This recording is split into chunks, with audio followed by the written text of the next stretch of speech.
सरसेनापती बाळासाहेब ठाकरे यांच्या चरणी नतमस्तक होऊन धर्मवीर आनंद दिघे साहेब यांना स्मरण करून शिवसेना मुख्य नेते आदरणीय एकनाथजी शिंदे साहेब यांच्या कृपा आशीर्वादाने मी संतोष वच्छलाबाई लक्ष्मणराव बांगर विधानसभेचा सदस्य म्हणून निवडून आलो असल्याने ईश्वर साक्षी शपथ घेतो की कायद्याद्वारे स्थापित झाले आहे अशा भारतीय संविधानाबद्दल मी खरी श्रद्धा व निष्ठा बाळगेन, भारताची सार्वभौमिकता व एकत्मता उन्नीत राखीन आणि आता जे मी कर्तव्य हाती घेणार आहे ते निष्ठापूर्वक पार पाडेन।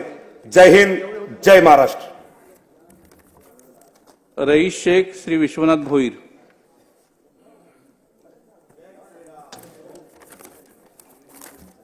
महाराष्ट्राचे आराध्य दैवत राजे छत्रपती